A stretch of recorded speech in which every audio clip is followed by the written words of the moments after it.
I am his will, the fire that bends the world to his command.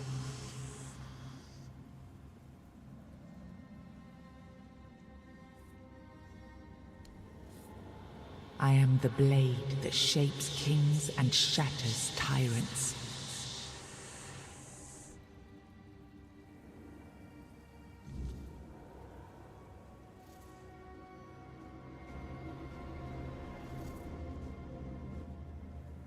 Enough, Merlin. You can't keep throwing lives into this abyss. These experiments, they're destroying what remains of us. Destroying us? They're what's keeping us alive. Do you think the Four Dwellers will stop for pity or mercy? Every soul we lose here saves 10 more on the battlefield.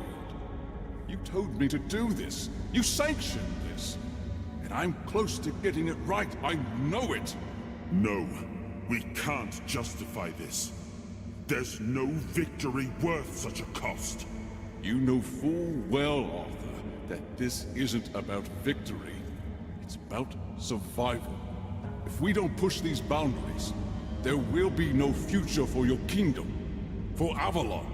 You dream of peace, but without victory, there will be no peace to dream of. The path ahead is brutal, but if we relent now, we lose everything.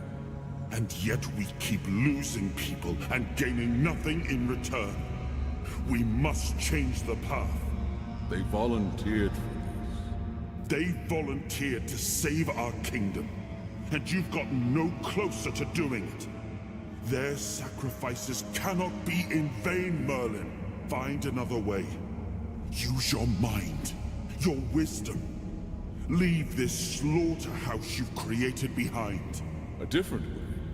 That will take time, and resources we may not have. The enemy won't wait. They will if I make them. Whatever it takes, I will buy you that time. Find me a weapon that wins this war without annihilating what we fight to protect. Whatever it takes. Yes. Let it be known that it was my decision, and I will bear the consequences of it. Oh no, my king. People can never know. It was all my idea, and you knew nothing about it. All of us have our role to play.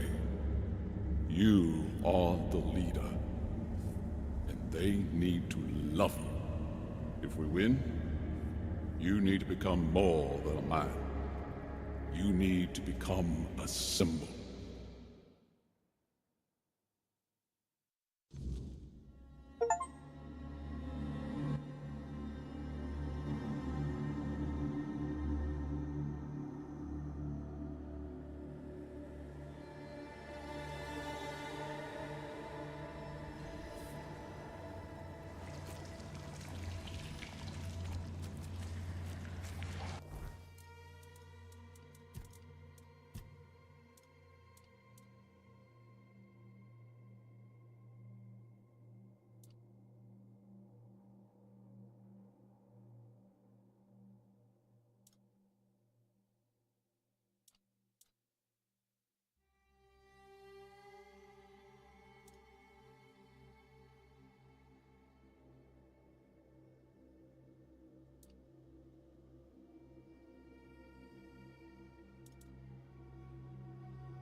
Now, I remember. Before you judge me, It all seems so obvious now, doesn't it? The right thing to do. It wasn't back then, and you can trust me on that. We were on the brink of losing the war, and wars aren't won with wishful thinking. There was no clean path, no noble answer. Only the weight of reality pressing down on our necks. Something had to be done, or everything we fought for would have been in vain. And in the end, the ones who stepped forward, who chose to pay the price, made it possible. And their deaths gave Merlin the knowledge he needed to finish his work. To find something that could really turn the tide in our favor.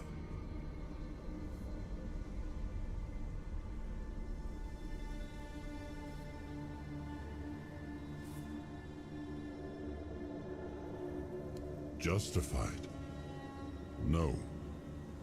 Justification is for those who have the luxury of doubt. And I had a kingdom to save. They were brave men who volunteered their lives, just as they did every time we rode onto the battlefield. The difference was that if Merlin succeeded, one man's sacrifice could have saved us all, could have ended the war before more blood was spilled.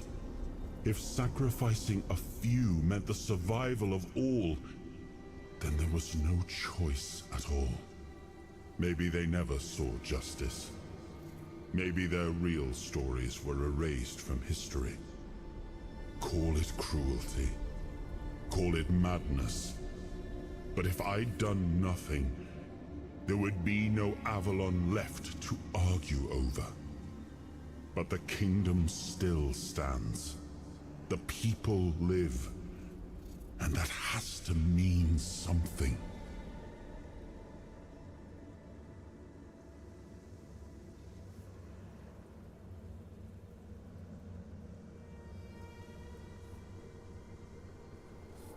I did. But this wasn't about pride. It wasn't about saving face. It was about survival. The truth about all this would have broken my people. I couldn't allow that. And a king doesn't get to flinch. If that meant carrying the weight alone, so be it.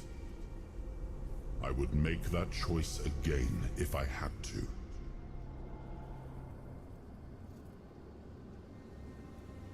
I told him to stop the experiments on our men, but to keep going.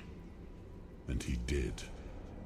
He started experimenting on the Four Dwellers, the enemy.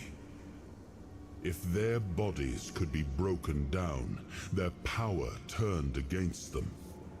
Wasn't that their own doing? Wasn't that fair?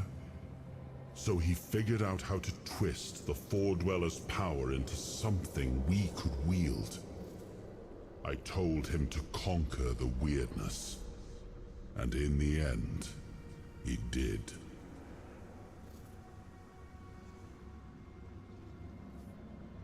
He found a way to make me stronger.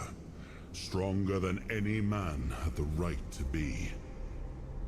It wasn't just magic. It was something deeper, older. A force that reshaped me. And with it, we won. The war ended. Avalon was ours. The bloodshed stopped. The banners were raised. And the kingdom stood safe.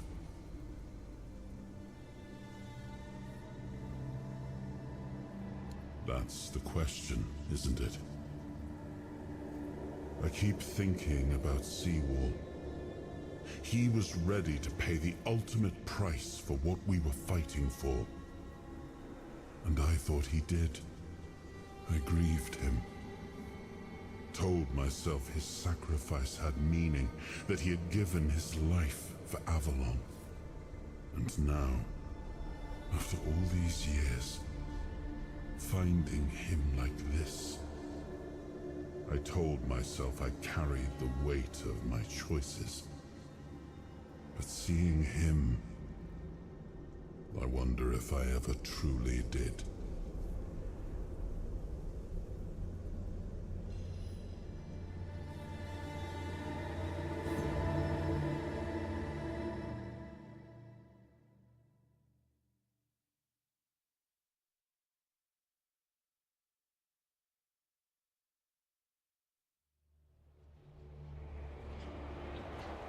You've got that look again, like you've seen something you wish you hadn't. Another piece of the king's soul reclaimed, right? What did it show you this time?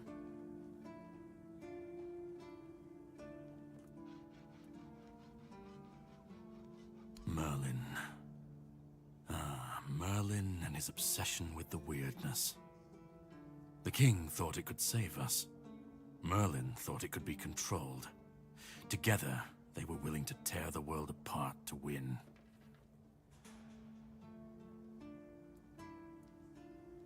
I was a prototype for Merlin's latest idea, immortality. Me and Seawall, the king's loyal pawns. Used and discarded when they found a better way.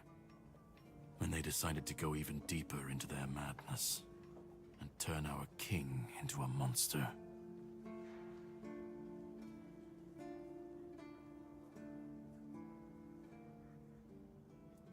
Fight back. Against who? Merlin? The king? You don't fight gods when you're just a pawn on their board. You endure. You wait. And when the time comes, you either break, or you're left to clean up their mess. That's what I do. What I've always done.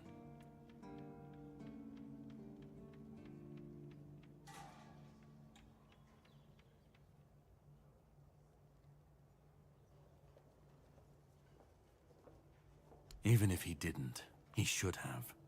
He was desperate to win. And desperation doesn't leave room for conscience. Every scream, every scar. Even if he didn't see it, he allowed it. That's as good as approving it.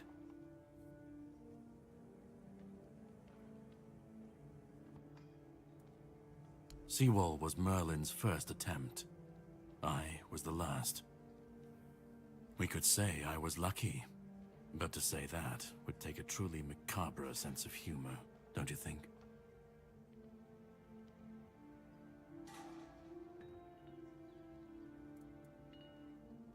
The monsters, the weirdness, the chaos, all of it leads back to them.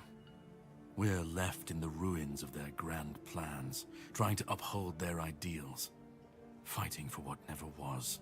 It's time to bury all these fairy tales in a well-deserved grave. And that's what I do.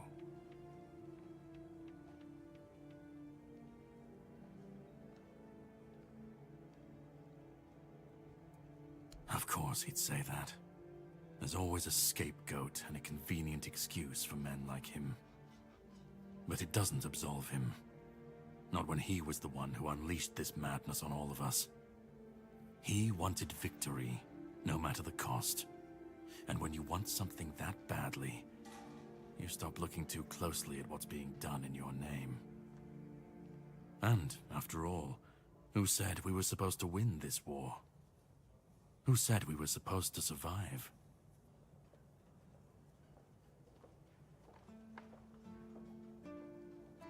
You've seen what they did, what he did. And that's not the end of the story. It's not the extent of their sins.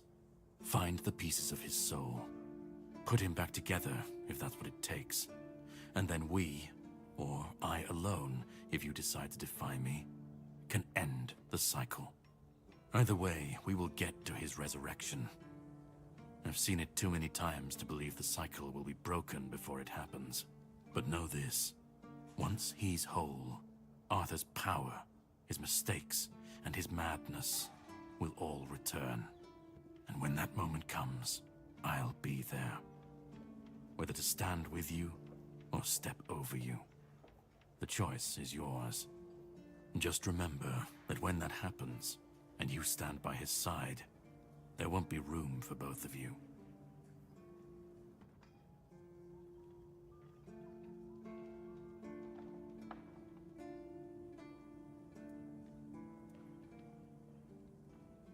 Start. You've already started. But if you want the next piece, head to Kunacht. The Menhir there is failing, the weirdness swallowing what's left of the village. You will need to find another artifact. The shield our king gave to Palamedes. He was one of the king's finest. A voice of reason amidst the madness. But it didn't save him or his legacy from what they had coming. Find the shield. And then, well, we will meet again. We'll see if your perspective changes.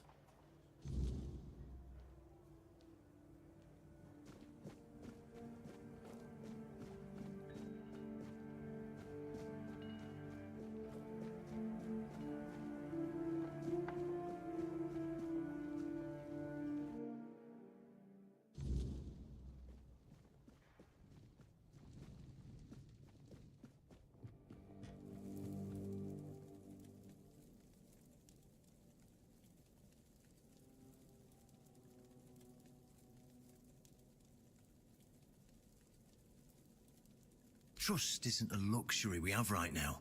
We understand enough. They can fight. They're quick to learn the land, and they're just as desperate to survive as we are. And they don't really have a choice. Their enemies are our enemies now.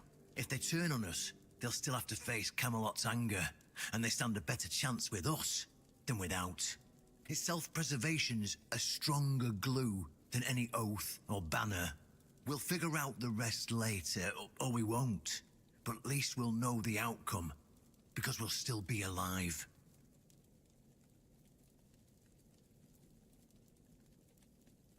Well, then I'll do what I've always done. Adapt, compromise, survive.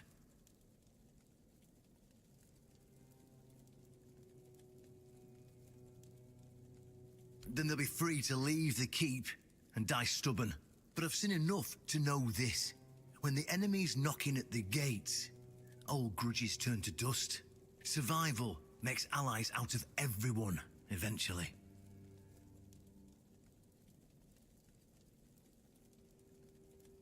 Oh well, dead men tell no tales, huh? But maybe, just maybe, it was also about breaking this damn cycle of mistrust and division. We can't afford to be splitting the world into us and them. That road always leads to the grave. See what's happened already? Camelot's fractured into political factions, waging a war against itself, just like the tribes they claim to be superior to. Everyone's at each other's throats. It's as if they didn't realize that the weirdness won't wait until they come to their senses before it bites them in the ass.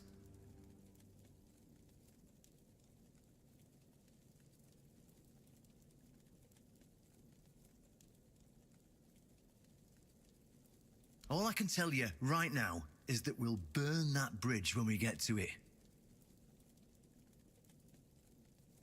I have my suspicions, but Thiergas isn't blind.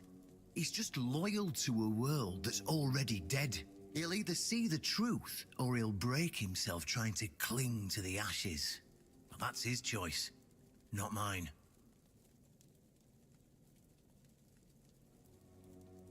It means they lose a damn good man.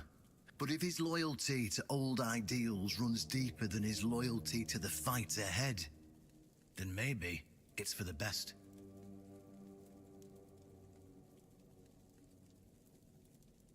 You actually went through with it, huh? Can't say I understand why anyone would willingly take on that mess.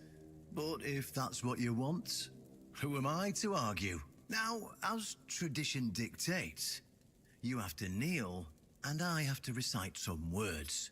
In shadows and mud we slog, In burden and boredom we suffer. We guard the clueless, fix the hopeless, and carry the weight because nobody else bloody will. We're the lantern running out of oil, the lighthouse no one bothers to look at, the rope that snaps when you need it most, the hands that shield, mostly from our own bad decisions.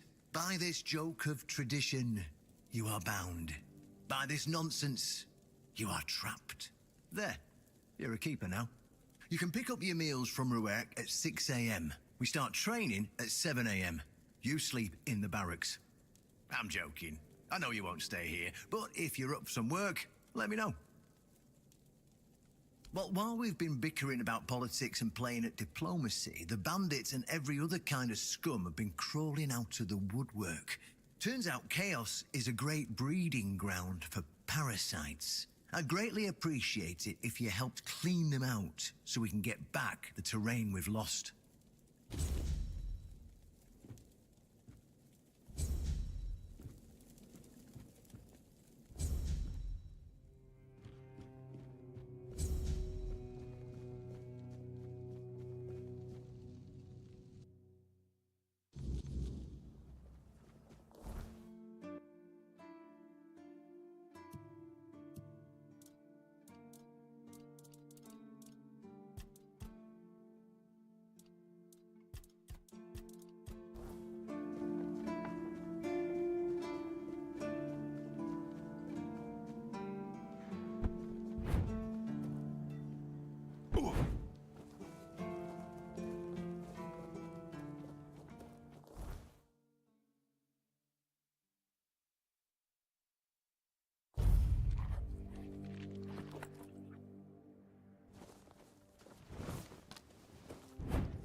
That's all you've got.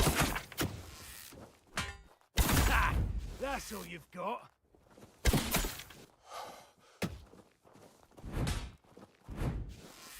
We'll make short workers.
It was supposed to be a reminder. The sword was never just steel. It was a symbol of what we stood for. Strength, justice, the will to carve a path forward. A weapon, yes, but also a promise.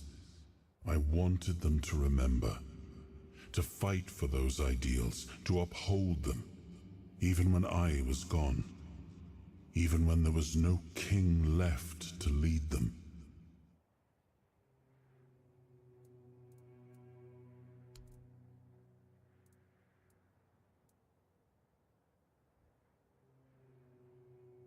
Yes, it seems we knew each other well during the war. And this proves that I sought allies beyond our own forces. And I trusted him enough to carry the knowledge of Excalibur. This must count for something.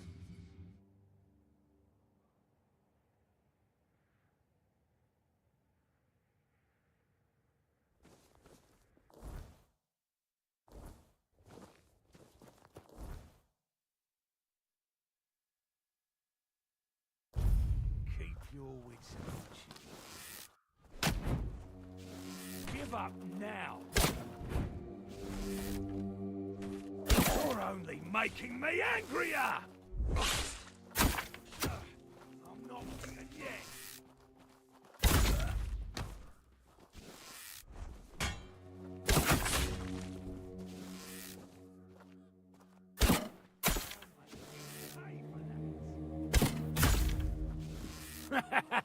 This is my lucky day.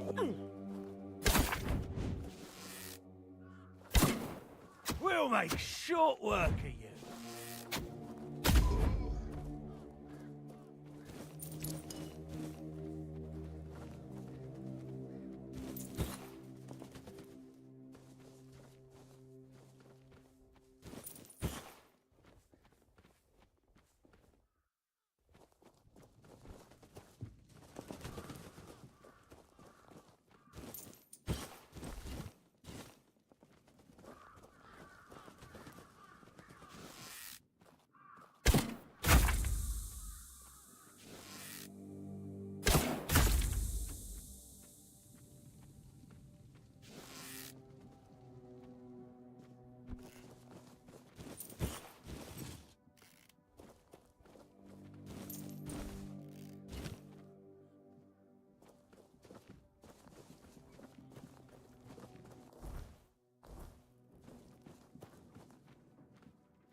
Your gold belongs to us now.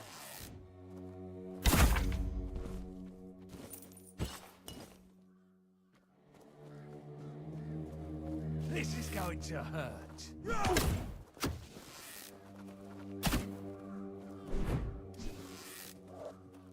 You're in for a world of hurt!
You're only making me angrier!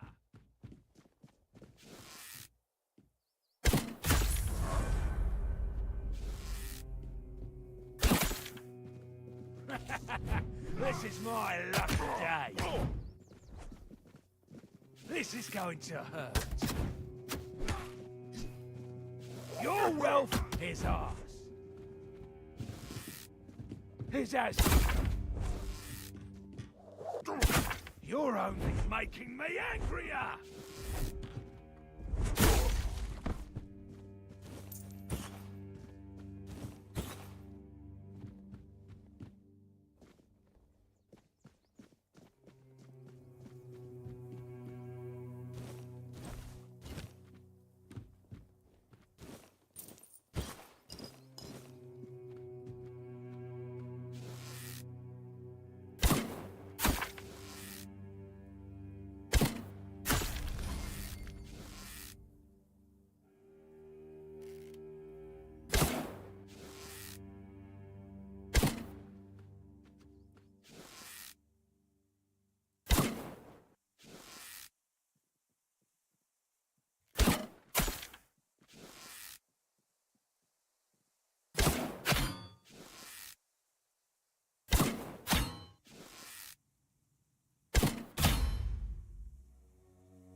things now.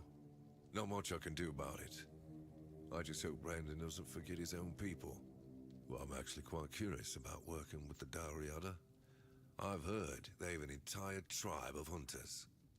Wouldn't mind learning a thing or two from them.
Please.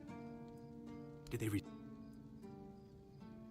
Dragon Nose still read a dog's back here? Oh, I'm not sticking around to see how that ends. Let someone else get their throat slit. Go.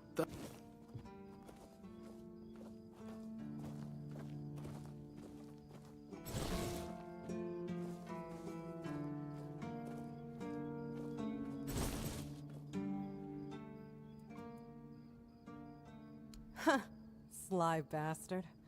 No one else could have pulled off something like that. You won't hear me complaining, that's for sure. Brandon finally broke the decades-old crust that had grown over this place. Nothing thrives in stagnation, least of all trade. Now, this place might finally get a bit livelier. Personally, I can't wait to see where this goes.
It's about time we stopped squabbling and stood together against Camelot.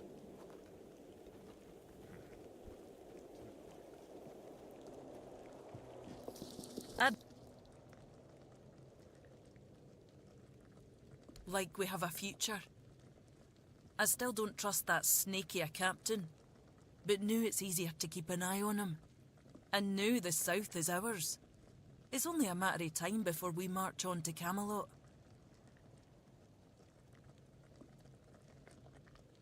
Well, that depends on them. They accepted our gift with respect.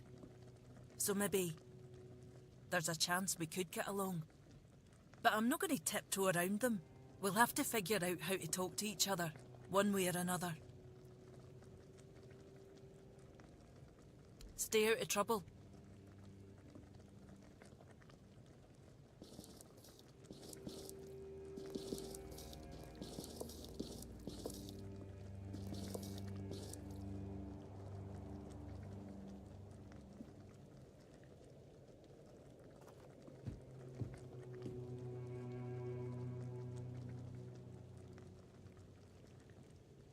If nothing happens by nightfall, I'm starting a brawl.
Hmm? Who's there? What do you want? We're just sitting here, not bothering anybody, so there's no need to bother us. Vran? Ha! I've been wondering how that old harpy's doing. We haven't seen each other in a while. You can go. If you know our sister's name, that means you survived meeting her. That's enough for me to let you pass by.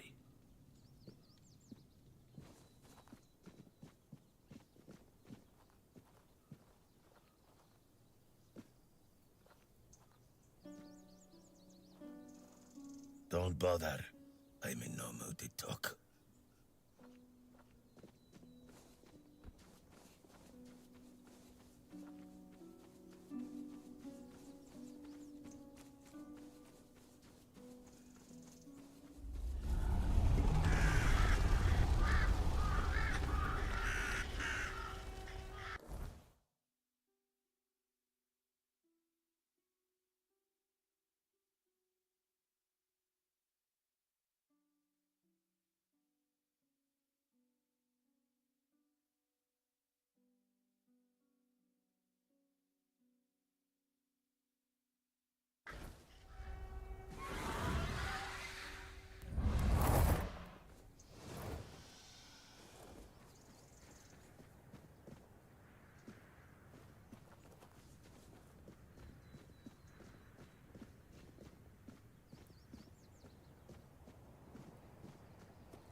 sinful.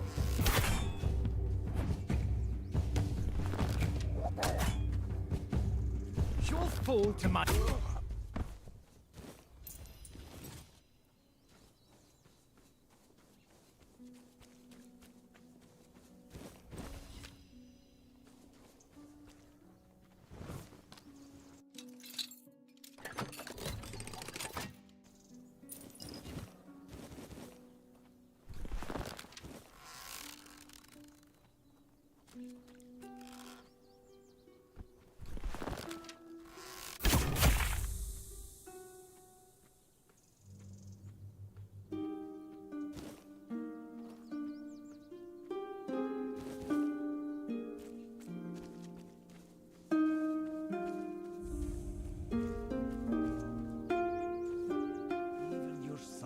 Carries weight here.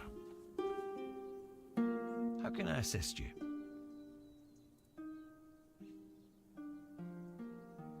Good. Very good. I assume you've decided to climb further into the guild's ranks then. Are you ready for your next adventure? It's unrelated to your task, but since you're curious, this is the statue of the Morning Harpist, built in the memory of the twin sisters from the court of Sagramore, the former ruler of Connacht and its lands. Legend has it that one sister killed the other out of jealousy for her talent. They also say that if you camp here at night, you might hear the wailing of the betrayed sister. But with the weirdness so thick, who'd camp here at night? The inn at Connacht is far more welcoming. That's all I know. But if you ever come across the remnants of the royal geographers, they might be able to tell you more. I'd like you to find Calum and bring me his research. He's a former guild member and a cruel man. He took the idea of life as a form of energy a little too much to heart, and it's made him potentially dangerous. We expelled him and cut him off from our resources, but as you might guess, that didn't slow him down for long. We don't know the details, but I doubt it's anything good or humane. From what I hear, he's gone completely mad and started experimenting on humans. He always claimed it's the only way to unlock the spark of life, but practicing necromancy is, of course, strictly forbidden by the guild.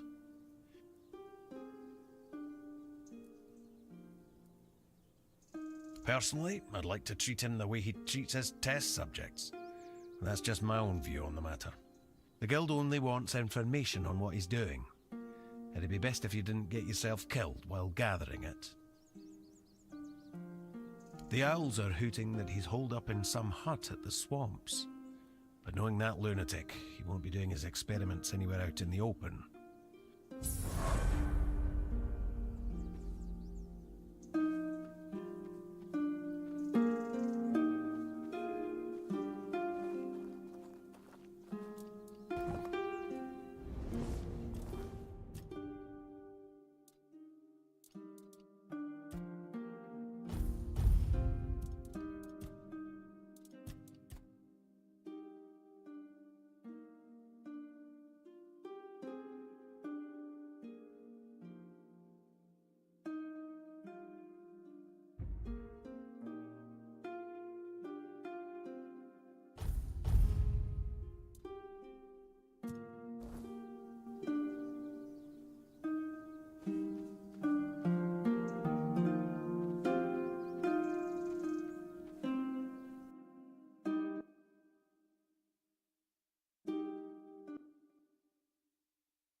Who are you? Are you here to steal my riches? They're mine. I earned them as the favored entertainer of Segramor's court. Oh, but maybe you are one of the courtiers. Did you have fun plotting my demise? Wasn't my name meant to echo far and wide as he promised? Have I really been forgotten? Then I will ensure you share my fate, you thief.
Who are you? Oh. Lies. Why would you come here if not... Well, this time I will have the last...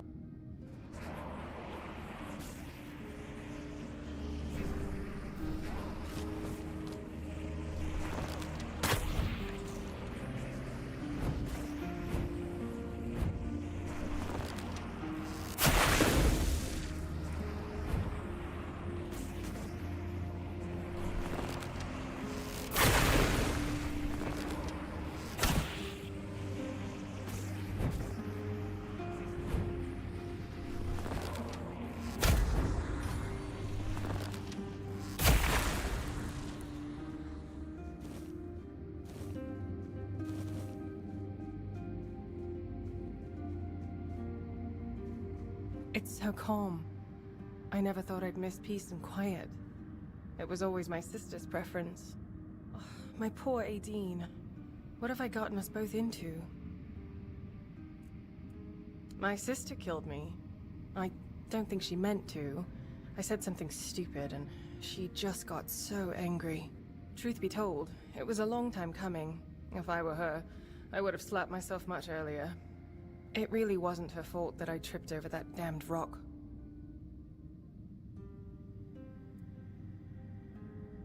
Oh, if you'd asked me while I was alive, I would have been delighted. Modesty was never my strong suit. Why should it have been? I was young, beautiful, and brimming with talent, ready to take on the world. It all went to my head so fast, especially when Lord Segramor showed interest in me. Stupid, stupid, stupid. I should never have accepted his advances. My poor sister. They killed her because of me, didn't they? I can sense her gloomy presence even here, among this glitz. She never minded being alone, but there's a difference between being alone and being lonely. And I pushed her into that loneliness. A joke here, a joke there. To her, they must have felt like daggers. I wish I could comfort her. Tell her I don't blame her. I hate that they separated us so thoroughly. I hate it even more that I had a hand in this.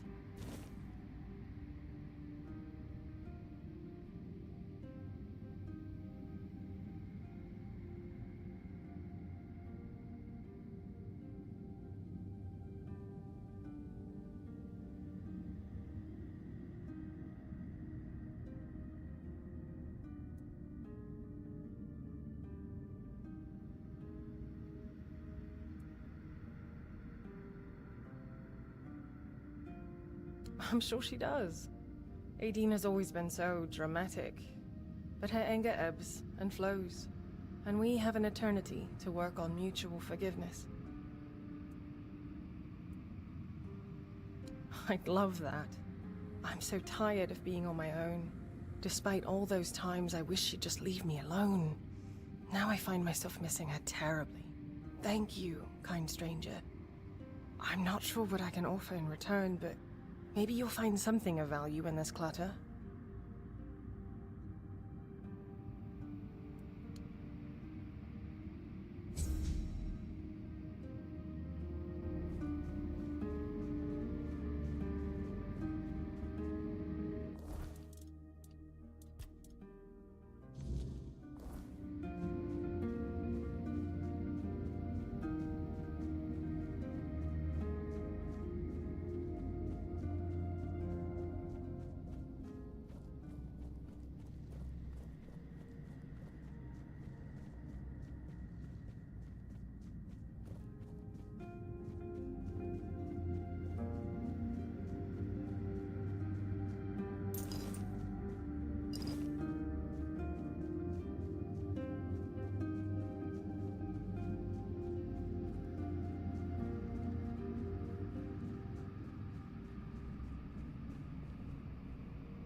The air changed the moment you arrived. How can I say? May my...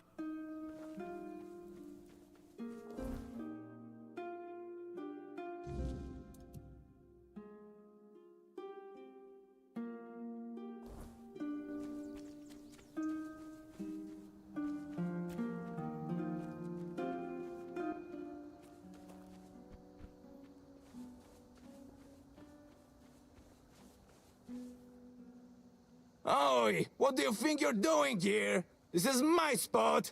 I got here before dawn, so you better get lost, you miscreant!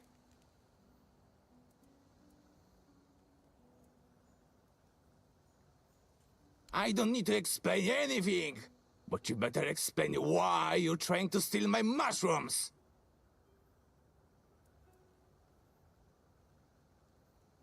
Oh, so now you're going to tell me you didn't know and that you were just passing by, huh? That actually sounds almost plausible. Well, you'll find loads of penny buns growing here. I once picked a dozen for beneath just one tree. That's why I call this place Penny Bun Grove. You aren't really interested in picking mushrooms, are you?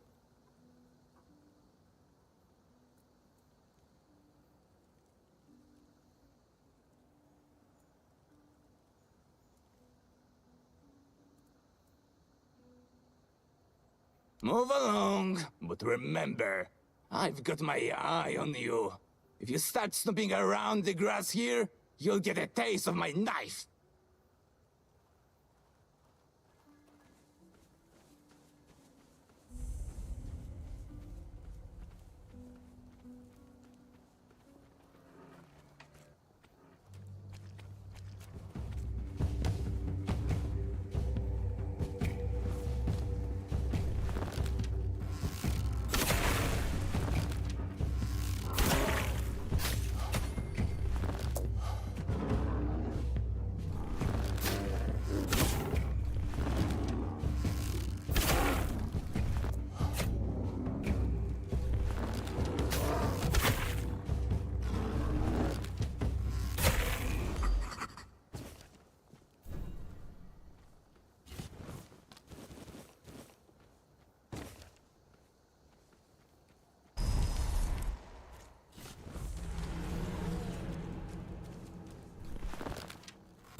Oh, what?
goes there? Your wealth is ours. You're no match for our band. Your road ends here. You'll regret this.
Hey, are you with the guild too?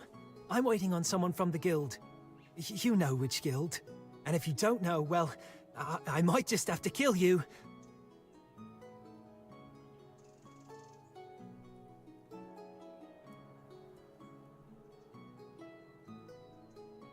Ha! I knew it!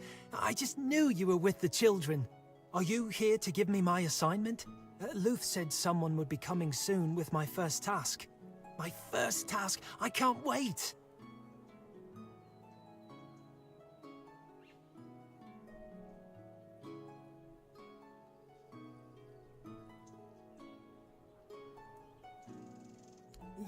Yeah, that's me. Edgar's brother. You've heard of him, right? He's already a fledgling. He's the one who convinced me to join the guild, and I can't wait to get started. He told me the first tasks aren't too bad. You know, delivering messages, eavesdropping, that kind of thing. And I really hope so, because, to be honest, I get a little queasy at the sight of blood. But I'm sure I'll toughen up soon enough. So, do you have a task for me?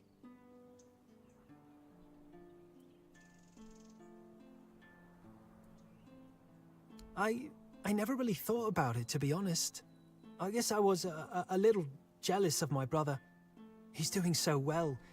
He's got food in his belly, decent clothes, and people actually respect him. These days, that's about as good as it gets. That's why I want to join. My brother always says I speak without thinking, and one day it's going to get me killed. But that's just who I am, you know?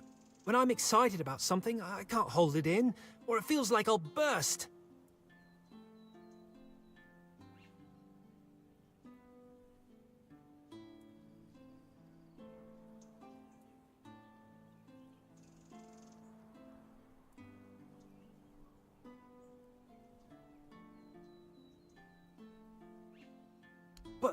But wait, I'm waiting for my task. I have to prove myself. I want to be a child of Morrigan. Please, give me a chance.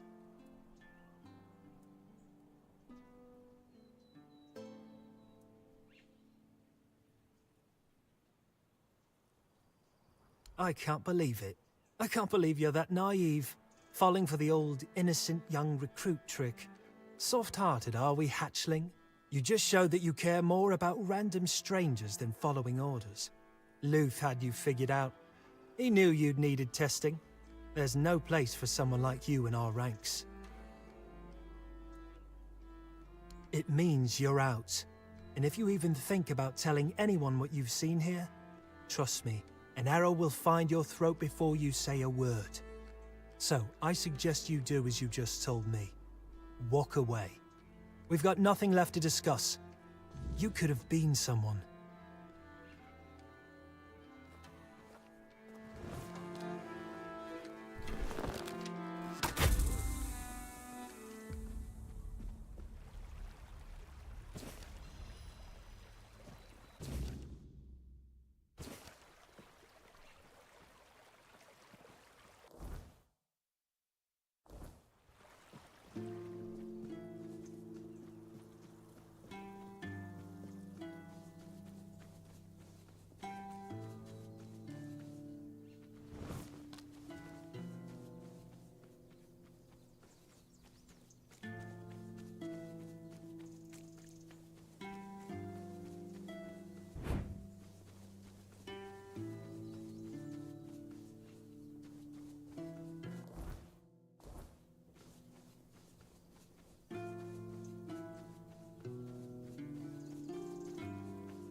It takes more than just ambition to fly.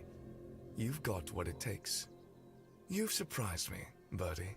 And as it seems, not just me. Self will be waiting for you inside. From now on, you answer to them.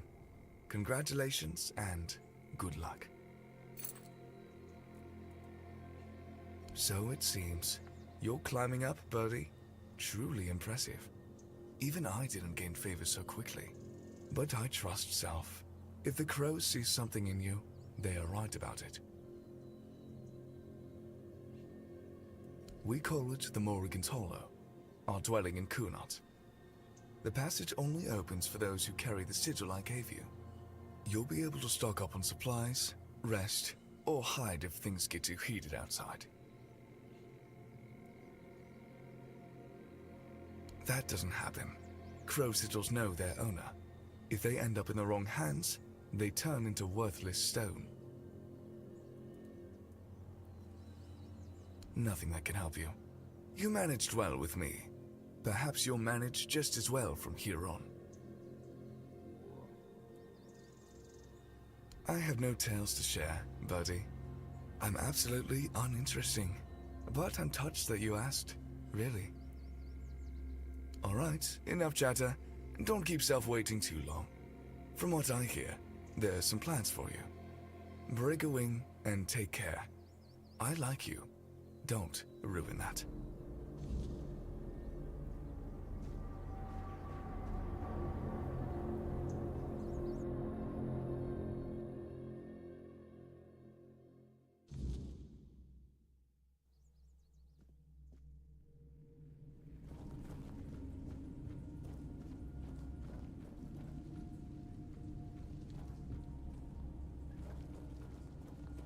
There you are, my little hatchling.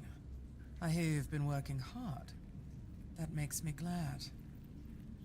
I had a good feeling about you, and I do love being proven right.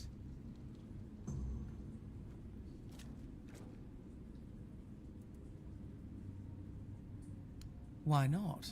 If a name defines us, then I am all I need to be.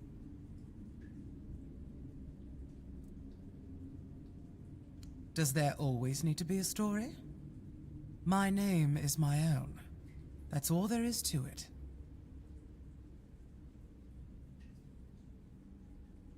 No.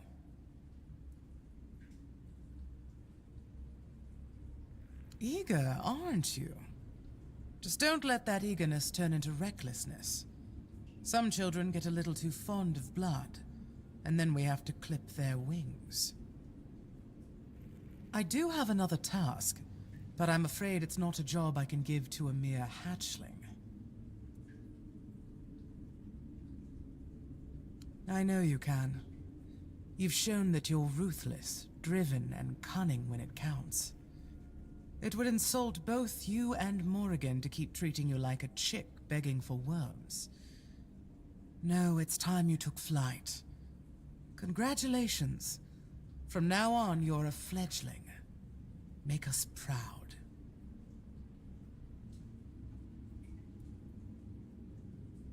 First, from now on, you answer only to me and the other crows. Any hatchlings we send your way are yours to command. If you decide they're not fit for the guild, it's up to you to take care of them. As for your tasks, how you handle them is your business. I don't care about the methods, only the results. The rest, we'll see how you do. It is. I'm glad you understand that. Most hatchlings don't live to see this day. Your next assignment is of utmost importance to all the children of Morrigan.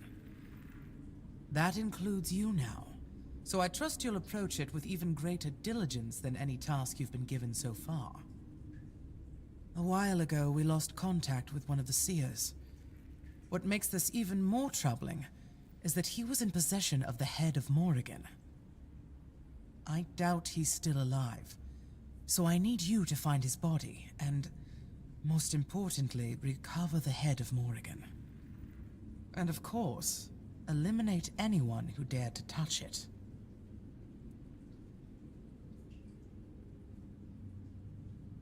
Because every seer tasked with guarding the head pledges an oath to protect it with their life.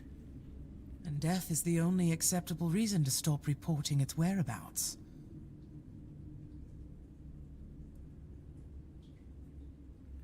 A severed head. Preserved, of course. It is hundreds of years old, after all.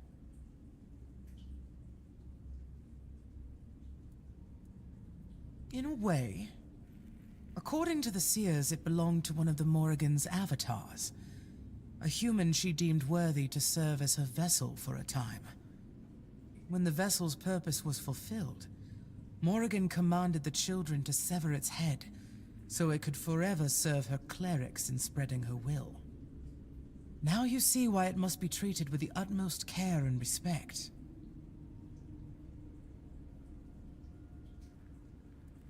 You'd have to ask the seers about that, though it's not likely they'd tell you. They keep their secrets closely guarded and only speak to the crows. But who knows? Morrigan willing, you may one day have the chance to pester them with your questions. I, for one, am looking forward to it. See that you do. I've marked the seer's last known location on your map. Oh, and if he really is dead, there's likely to be a complication. You see, the seers are very protective of their secrets, even after death. His corpse will probably be guarded by a banshee, and banshees don't distinguish between friend and foe. But I'm confident you'll manage. Now go. May Morrigan's wings shield you from prying eyes. The clerics of Morrigan. They are the most devoted among the children and the ones closest to her. Their role is to ensure that our actions align with Morrigan's will. Without the seers, we'd be nothing more than a band of murderers, killing indiscriminately for no purpose. That's not who the children are, and it's not who we can ever become.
To your hovel, coward!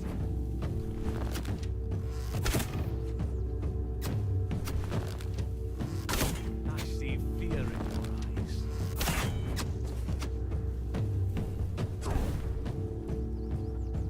Your armor won't save you.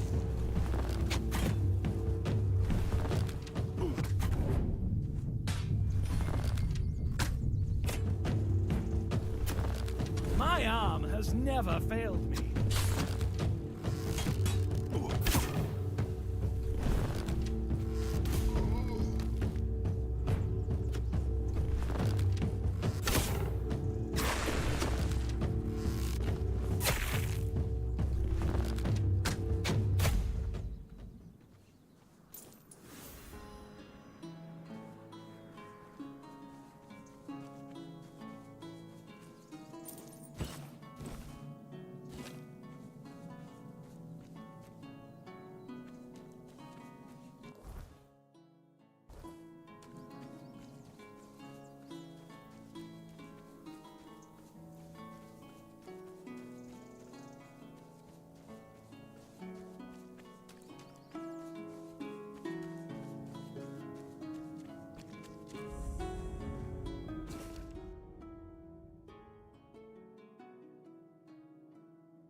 Don't even say that. Someone comes, lights the men here, and then dies on all watch? People would be at my door with pitchforks.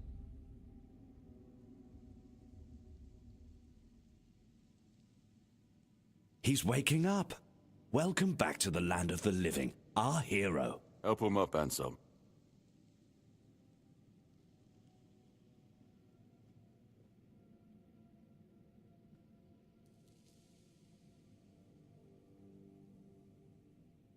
Welcome to my home. Quite a scene unfolded at the men here, with you at the heart of it. I can't decide if I'm more delighted or surprised. What was it that made the men here react to you?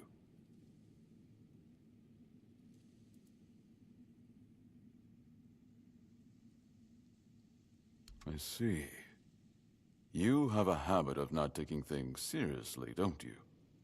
But this is no trivial matter, so I demand respect. Come now, you must have a theory. The local men here have been rather lifeless for quite some time. Then you come along, breathe life into what was dead, and, whether you meant to or not, alter the course of our history. That's how I see it anyway. Tell me, do you know what this menhir represents?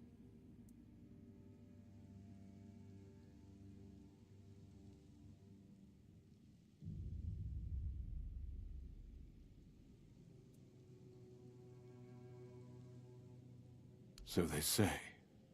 The Menhirs were raised by Merlin to ward off the ancient mists that burst monsters beyond human comprehension. But none of this matters in our current situation. Here, the Menhir represents something more. For some, it's a symbol of freedom and independence. Strength, if you will. It shows that the people of Connacht, my subjects, can face any challenge, even at the world's end. And for others, like our guest from Camelot, whom I'm sure you've seen, it's a symbol of power. Power once granted by King Arthur, and therefore by Camelot. And power that has been granted can be taken away.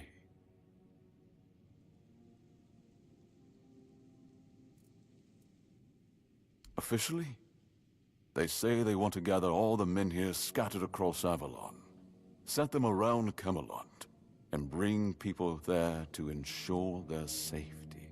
That is, if they can figure out how to restore the power of the Menhirs. I don't think we know each other well enough to speak on unofficial terms.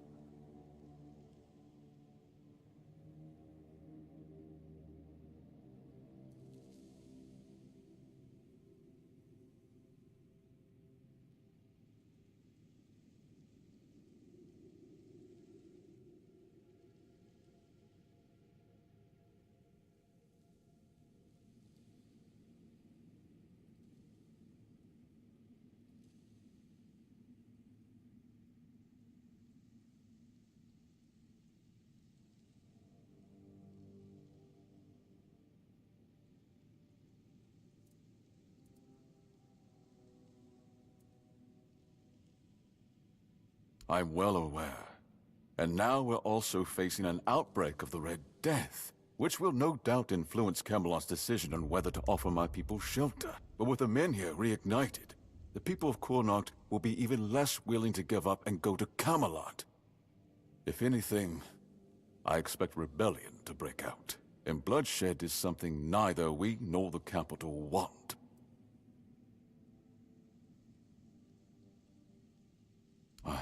I don't know, to be honest. It's not something I could admit publicly, but I feel both sides have a point. I understand the people who don't want to abandon their homeland, and I understand the knights, who must face a long-lost terror and find a solution to an impossible problem. Believe me, being a lord in times like these is a heavy burden. I want you to speak with Dinho and try to calm him down. He's the commander of Camelot's forces stationed in Connacht, and as you probably imagine, your presence here didn't exactly make his job easier. With the Menhir active again, everything could change.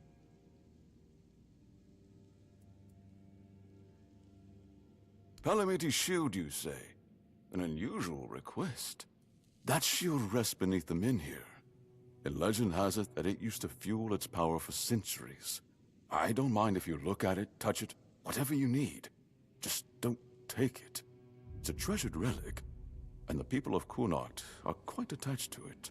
And you're probably just as attached to your head, which you'll lose if we catch you trying to steal the shield. If you need anything, speak to Ansem. He's the one who decides what's worth my time.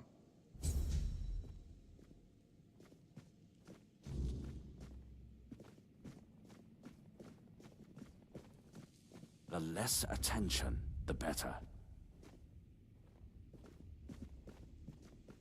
Ah, you need something? Ah, a new face.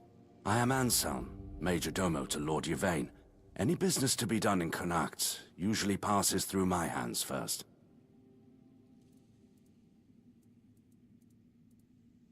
From managing the court's affairs to ensuring Connacht doesn't collapse under its own weight, it's my duty to keep things running smoothly. Not an easy task, given the times. And you? What brings you here? Wandering so close to the heart of Connacht's business. You don't strike me as the idle type.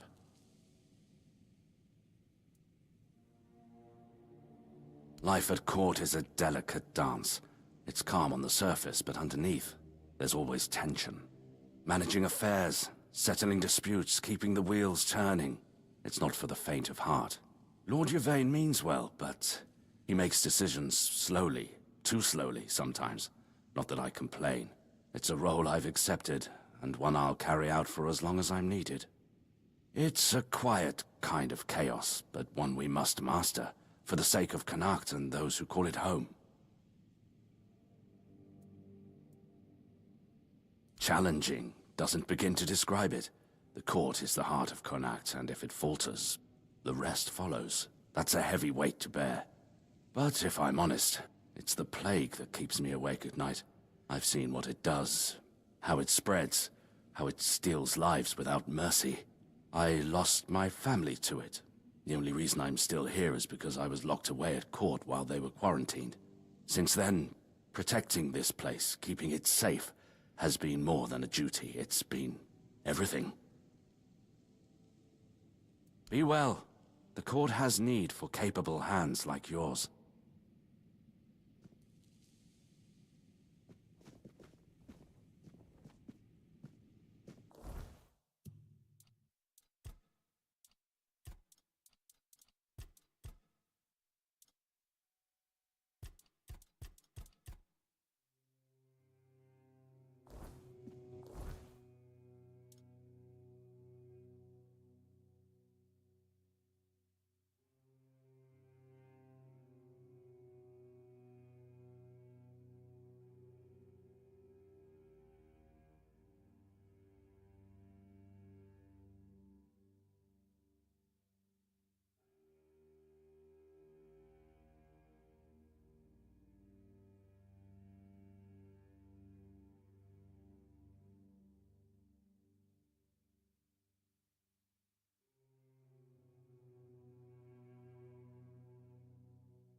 I just stay put, everything will be just fine. What is it?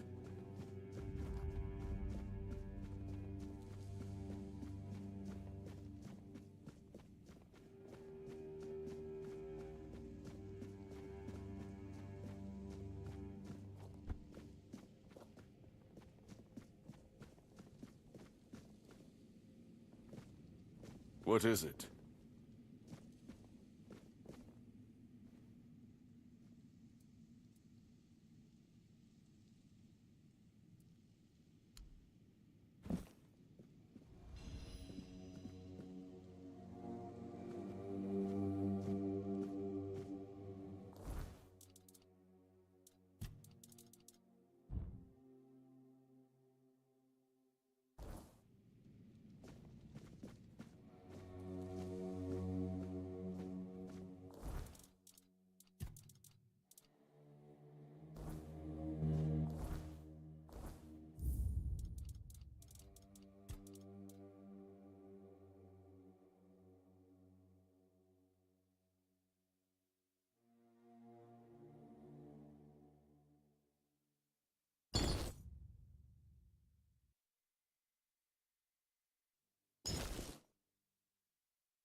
I should stay out of trouble.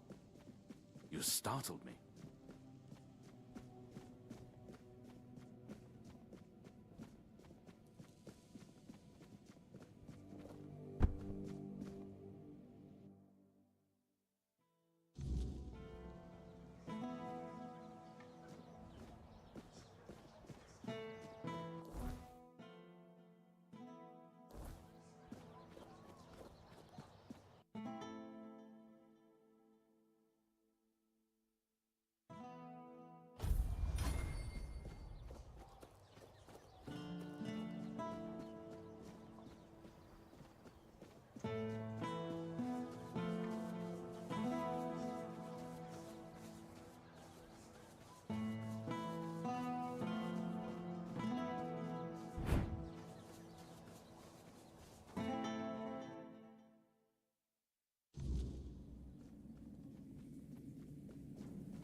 You're here. Let me look at you. You seem to have recovered after whatever happened at the Menhir. The All-Mother herself must be watching over you.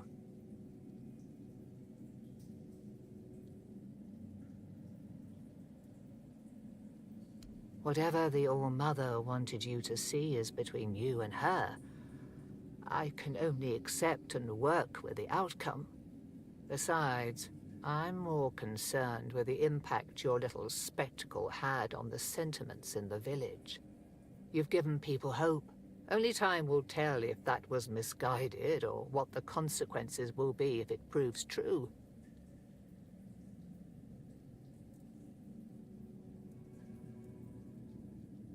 Here lies Lady Maeve, wife of Lord Yvain Tarion, my dearest friend. The one I couldn't help. I'm wondering the same. I thought I'd find solace, or perhaps even grief, but all I feel is numbness.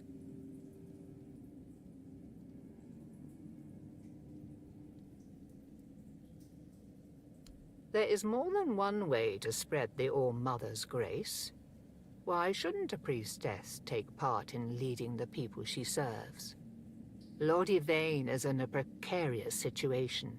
He needs all the support he can get, and supporting him in this endeavor only benefits the residents of Kunord. Besides, my apprentice Ailey is very talented and can handle all the matters that require a more hands-on approach perfectly well. Go with her blessing.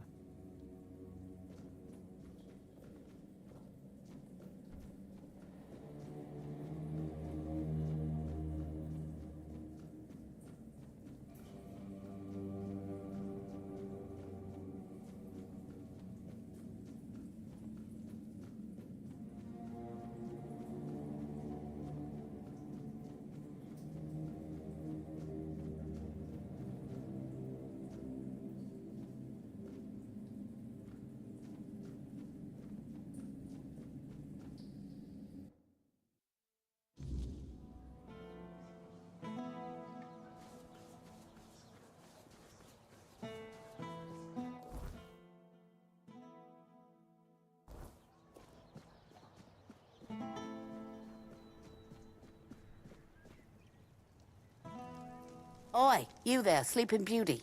I saw them carrying you into Yvain's mansion. You feeling better now? Good. Would have been a shame if something happened to the one who lit up the Menhir. No wonder they brought you straight here. Tell me, did you get to see our lord? Or just that snake of his, Anselm? Sorry, stranger. I meant no offense. Name's Morag. I'm the innkeeper around here, though, as you've probably seen, there's not much of an inn left to keep. Truth is, I was hoping that, with what happened at the Menhir and all, you might have Lord Yvain's ear. And maybe you'd be kind enough to whisper a thing or two into it on my behalf. Camelot shut down my inn. Said it was because of the Red Death, but the Red Priests have been here for ages, and they never had a problem with my place. And last I checked, Yvain's still our lord, not one of those Camelotians. What gives them the right to meddle in our business?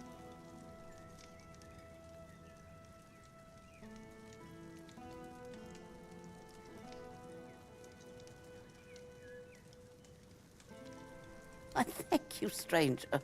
All I want is a straight answer. The least he could do is make Camelot pay me some kind of compensation.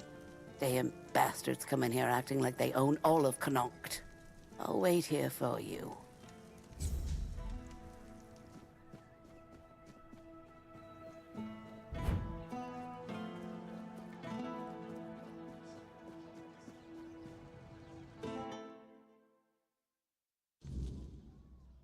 The less attention, the better. What is it?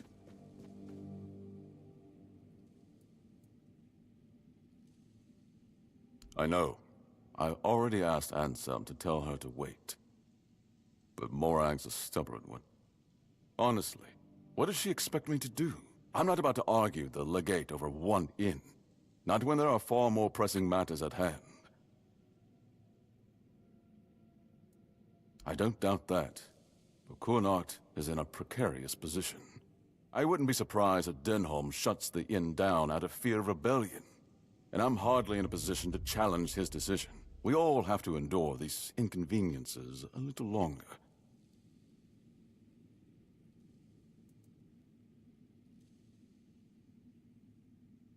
Well, surely she's been given some sort of compensation, hasn't she? Oh, that is unfortunate. I can see why she's upset. Very well. Tell her she'll be paid part of the damages from my coffers, and I'll speak with Denholm about her situation. When I have the time. I can't offer more than that. As long as this stalemate with Camelot holds, reopening the inn is out of the question. That's my final decision. Now, Was it something else? The less attention, the better.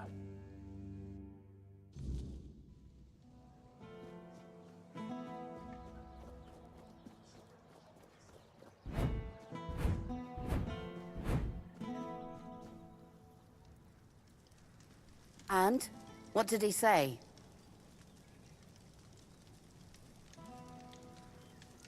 But the inn stays closed? Figures. So now instead of standing around here, I'll be stuck at home, hoping those thugs from Camelot will graciously pay what they owe me. I'd say it's better than nothing, but honestly, it's barely that. Eh? Should have known better than to count on that good-for-nothing lordling. Thank you, stranger.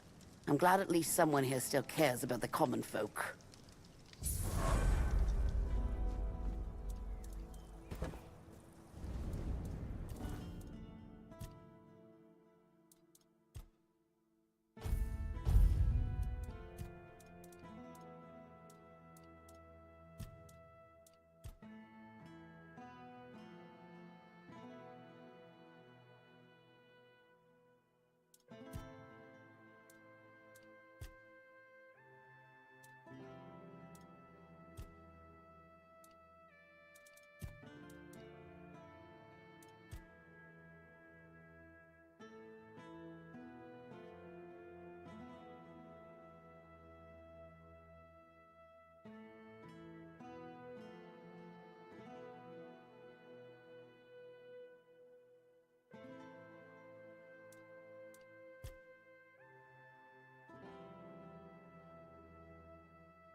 Just passing through.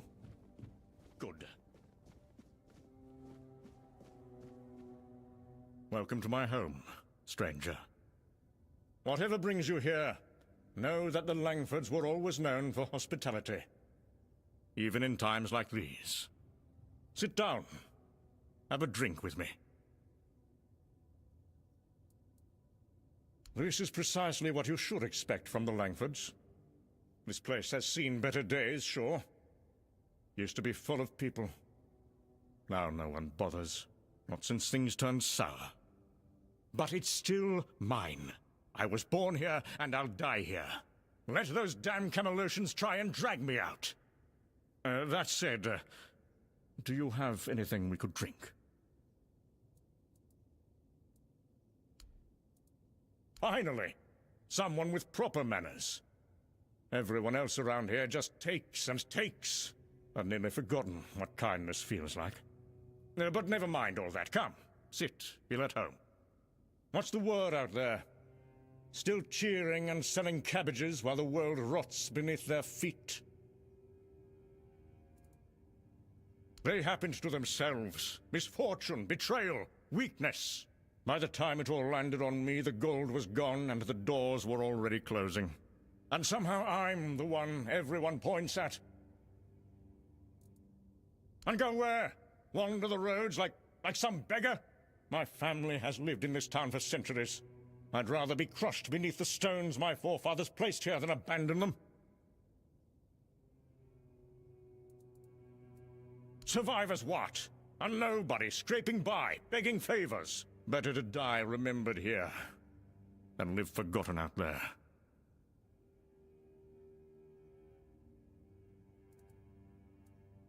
All alone? Not quite. There's one left. A servant. Stays up in that shed on the roof. She doesn't talk much, though. She's probably waiting for me to croak, so she can sell the place for scrap. But she'll be waiting a while. I've outlived better people. My uncle's betrayal is what started it all.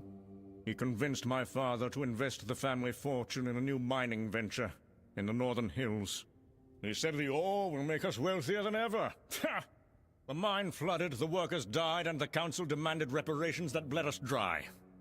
Then the vultures descended. Merchants calling in debts. Neighbors turning their backs. My father died of grief. And I inherited nothing.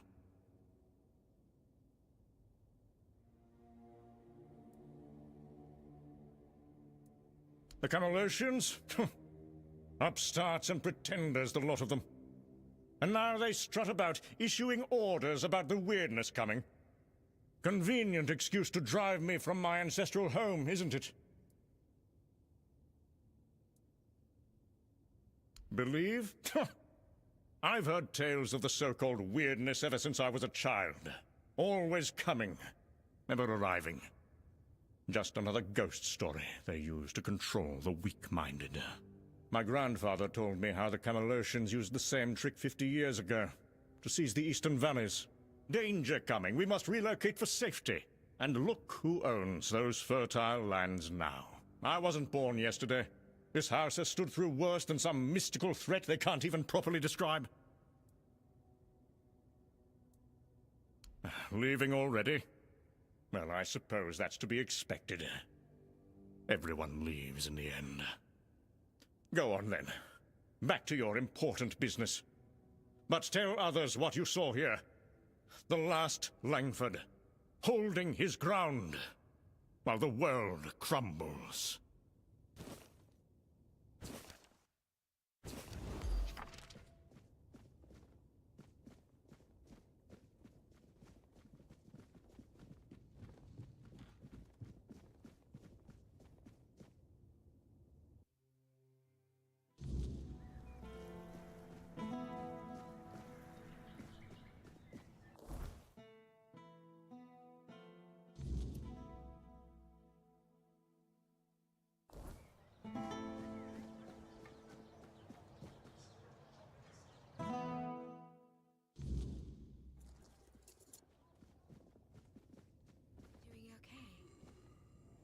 What do you want?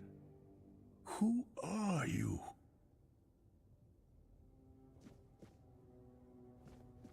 There. You're going to feel better soon. I'm just trying to help you. You'll see. Just try to calm down. Calm down. Do you need something? Are you in pain? I'll do all I can to help, but I need to warn you that our supplies are quite limited.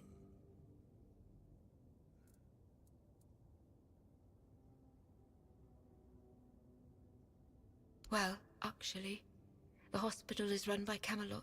I'm just an apprentice to Neonte, the priestess of the All-Mother here in Connacht. But the healer from Camelot is dead, and Neonte spends most of her time at Lord Yvain's manor. So, it seems I'm on my own.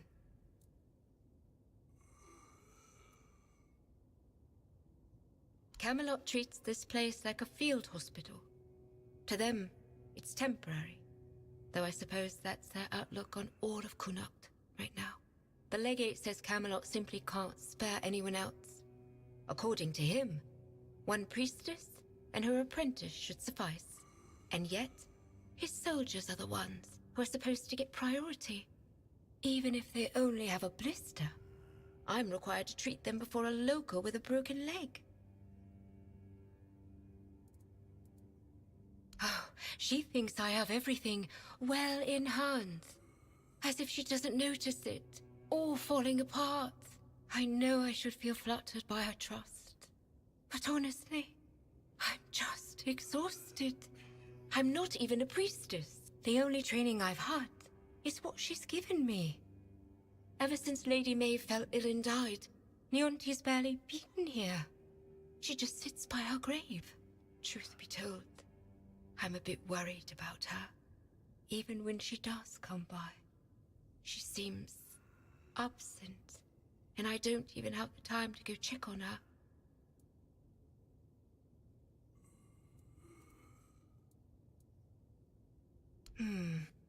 There is a patient who won't let me treat him.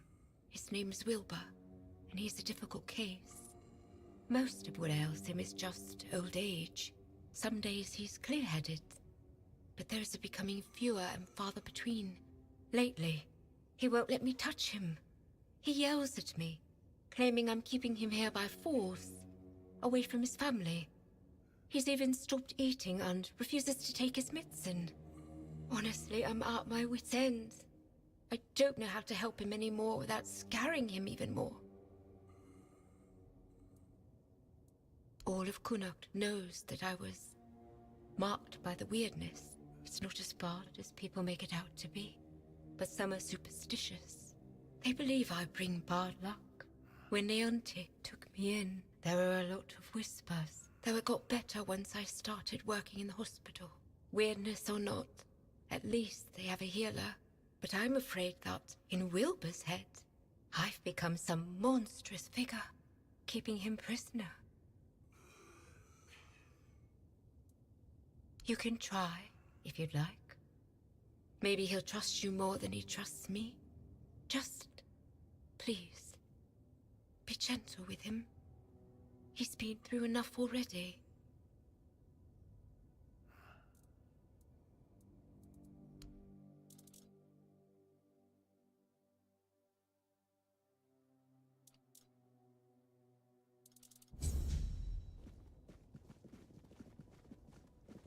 You're helping that jailer with the weird face, are you? Might as well throw me in the stocks then. I ain't going down peaceful, that's for sure. I want to go to my family.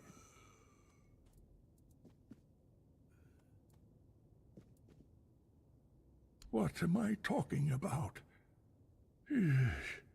Everyone treats me like some old fool who doesn't know what he's talking about. I can see what everyone around me is plotting.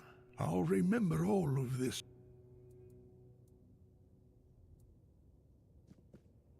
To me, this is a prison, and the worst kind at that. Even prisoners of war get better treatment. At least they don't have mutants poking at them. That damn weird spawn girl.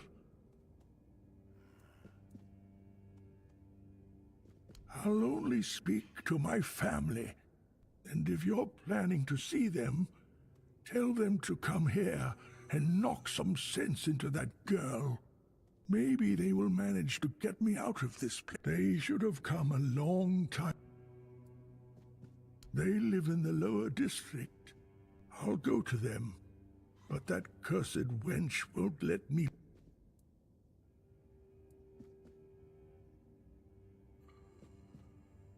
Bollocks. There's been no Red Death since King Arthur's times. I bet she's the one who filled your head with all that nonsense, eh? Don't listen to her. You can tell right away that nothing good comes from her. Good folk don't end up twisted like she is. Always a pleasure to see you.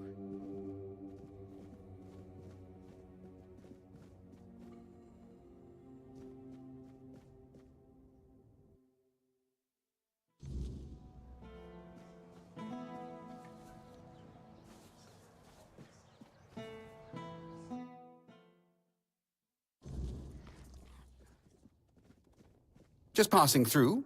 Good. Ah, a visitor. I'm Ebert Talbot, at your service. Pardon the mess, we're packing. The weirdness is drawing near, and I intend to have my family in Borough by week's end. Wait, you must be the stranger everyone's talking about. The one who made the Menhir glow brighter. Just perfect.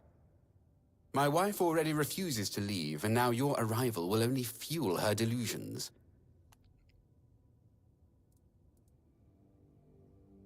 Family legacy, ancestral home, take your pick. Her family has held this estate for generations. My wife can't see reason. She believes Lord Yvain will find a solution. Ha! That man can't decide what to eat for breakfast without a committee.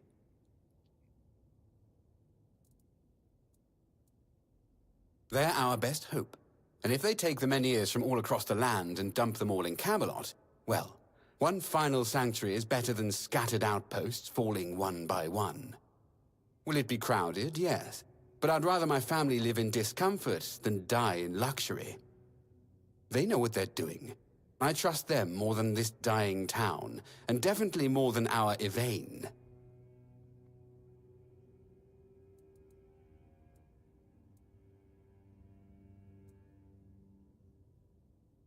Multiple times. I've attended every meeting, presented rational arguments, offered to fund transportation for those who cannot afford it. Yvain listens politely, then does absolutely nothing. The sensible ones have, and now only the stubborn remain. That includes my wife, of course. A weak man bearing a great name. His ancestors were a great house. Legends say Palamedes stood firm against Arthur himself. Yvain can barely stand against a stiff breeze. We should be ready to depart at a moment's notice, yet my wife still refuses to pack a single dress. I won't leave her behind, but I cannot stay and watch the weirdness take everything I love.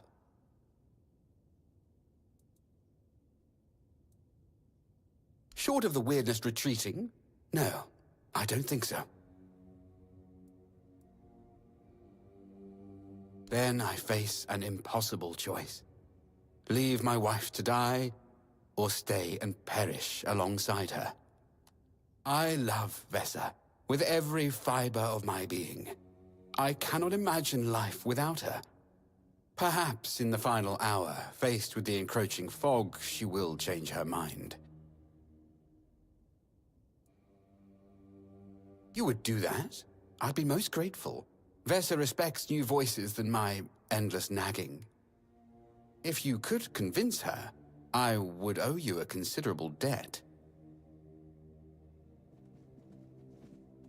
Just passing through. Good.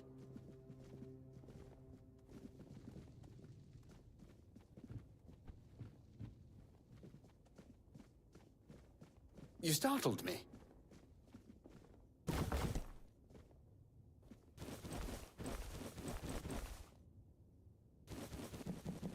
You should stop before it's too late. Welcome. I am Vessa Meredith Talbot. Please ignore the crates.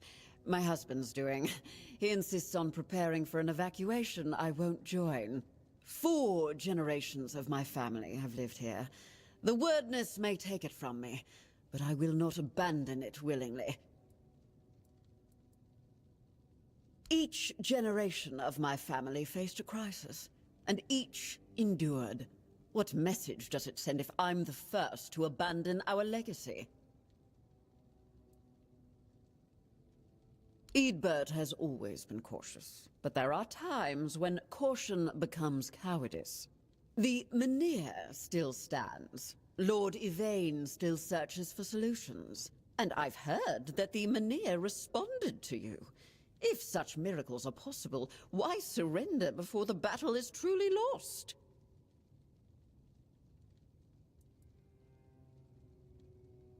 I know. That's what makes this difficult. He trusts what he can see and touch. Gold, contracts. He struggles to believe in possibilities beyond immediate danger.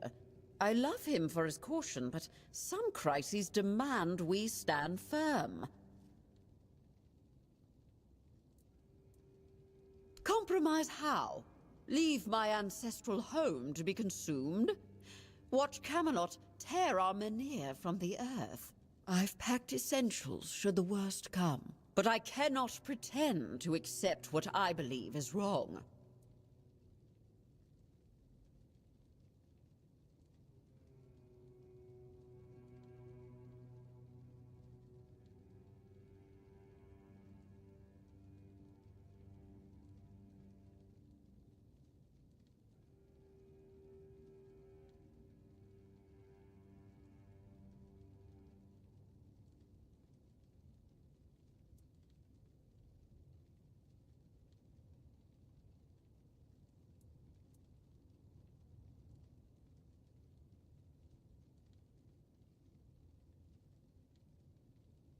Fear can be overcome.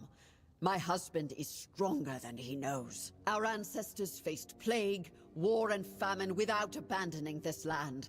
We must be equally resilient. Eadbert will understand once we weather this storm together. But the Menhir reacted to you. And you're an outsider. You must have seen the wordness yourself. Tell me, truly, what would you recommend? Should we stay and fight for our heritage, or flee like Eadbert wants to?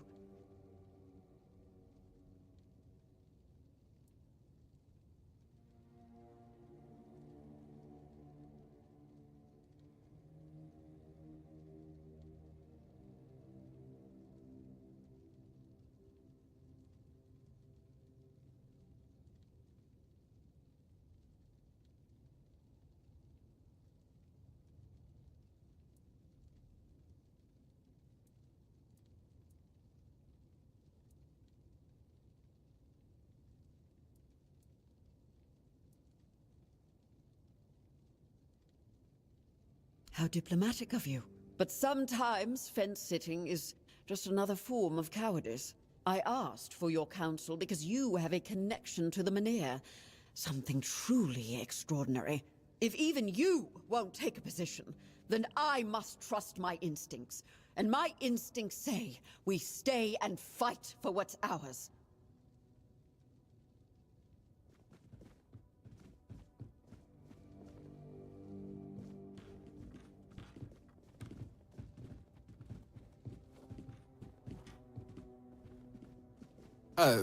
You need something? Did you speak with Vessa? Has she finally seen reason?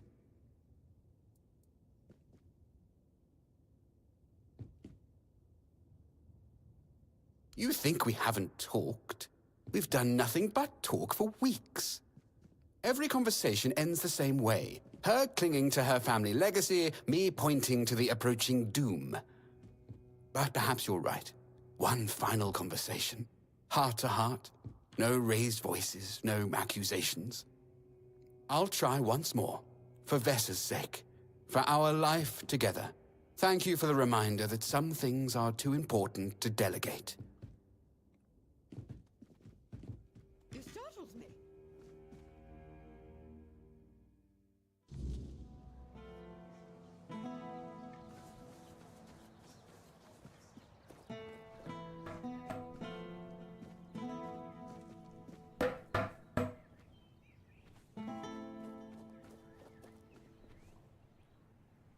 How can I help?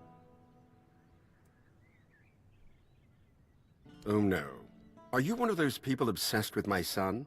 I'm sorry, but we don't accept visitors. Goodbye.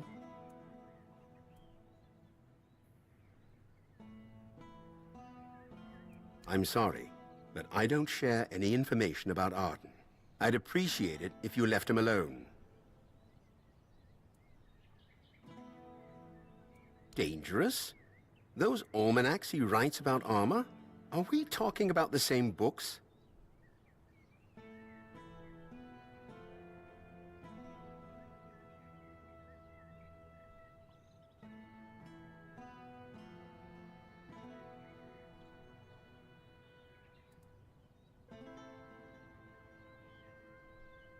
Wait, I never thought.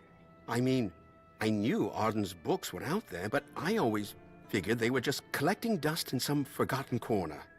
Who in their right mind would use those to make actual armor? By the gods, he's not an armorer. He's just a boy with his nose in a book.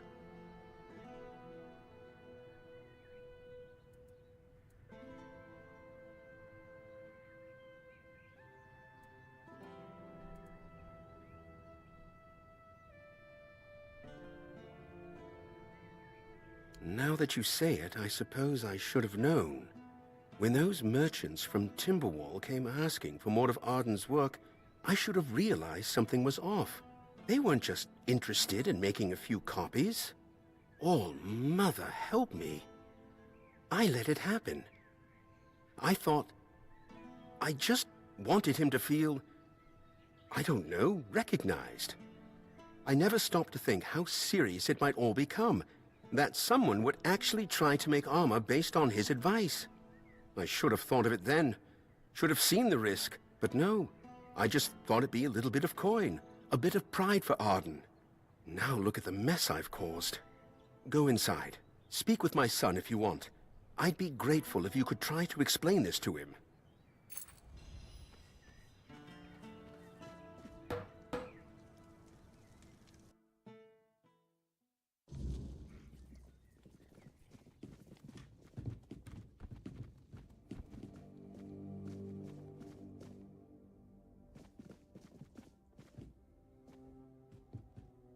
My father let you in? He never lets anyone through. I don't get visitors. Ever. You must be important. What could you possibly want with me?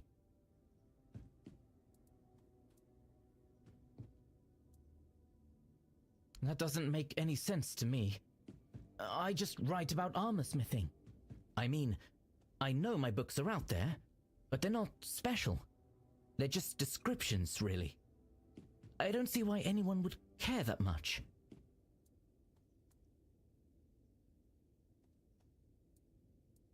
Dangerous? How could writing about armorsmithing be dangerous? I don't understand. I'm not telling anyone to go into battle with the things I make. I'm just documenting the process. The way I see it. The way I learn. It's no different than a chronicler writing about wars or knights. Their words don't cause harm. My books, they're meant to show how beautiful armorsmithing is. I love the craft, the intricacies, the details. Why should that be dangerous?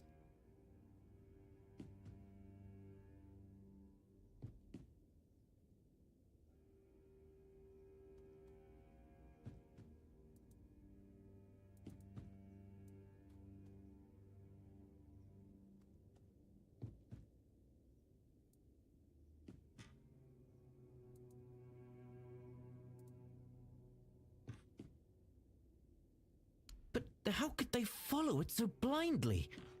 I didn't tell them to make armor and go fight in it. I'm just explaining what I've done.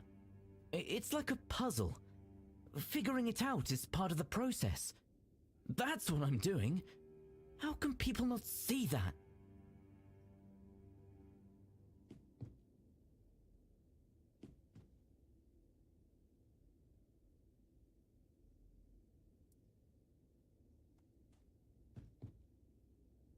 But that's not logical. I mean, I didn't explicitly say my work was finished or perfect, but isn't that obvious? It's just documentation of what I've done, my process. I thought people would understand it's still incomplete. I didn't think I had to warn them. It's not supposed to be a step-by-step guide. It's just what I've been experimenting with. I hear what you say, but it doesn't seem fair. I didn't want any of this. I didn't ask for people to treat my books like they're the law. I just wanted to share my ideas. If I stop now, then what was the point of everything I've done?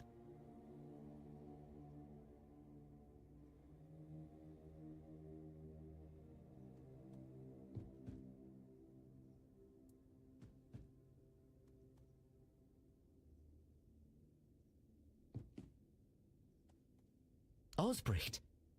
Yes, I've heard of him. He's the one who developed the unique folding technique for battle hammers, right? His work is incredible. I've never thought about writing to him, though. I don't usually reach out to people.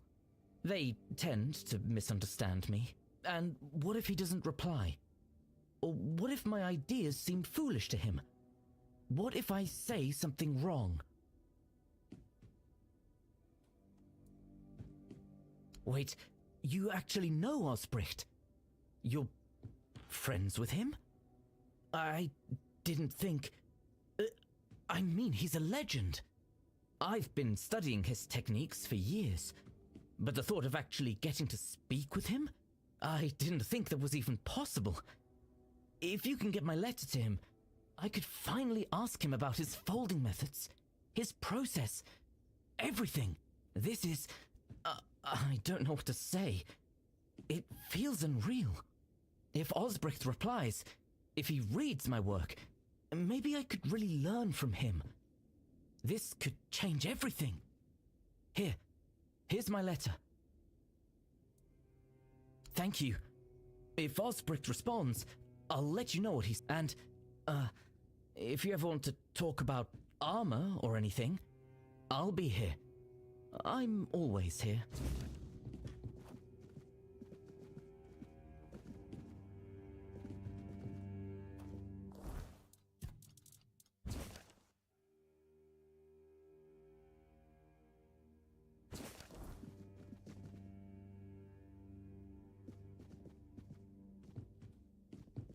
I've seen illustrations of...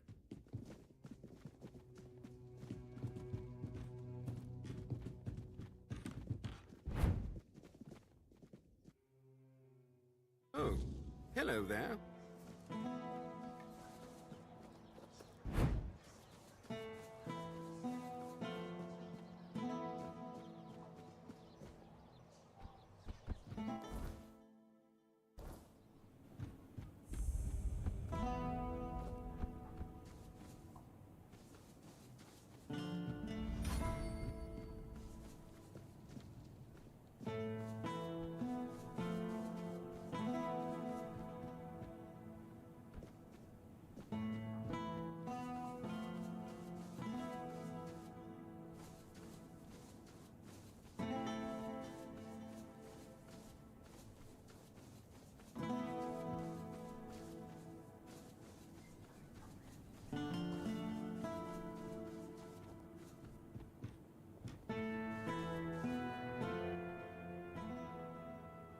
O All-Mother, keeper of day and night, shelter us in your embrace. Oh, I hope I'm not bothering you. My family, my daughter, her husband, and my grandson, we all used to live in this house together. Now, I don't even know whether they're still inside.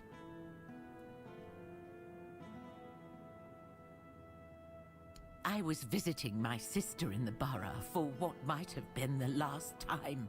She's 2 years younger than I am, but she's always been sickly. When I got back, the plague was already raging. The Red Priests either took the others or drove them away. Nobody can tell me if they took my family to the island asylum, or if they're all lying dead inside, with flies crawling all over them. So I sit here and pray. What else can I do? Thank you. If you ever pray to the All-Mother, please keep us in your thoughts too.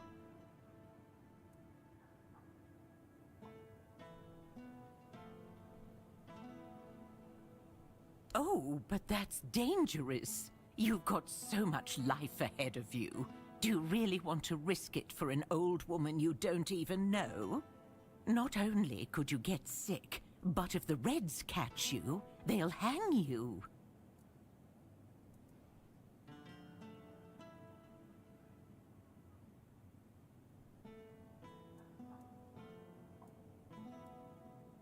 Really?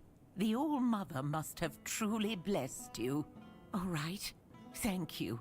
Just be careful that the Red Priests don't catch you.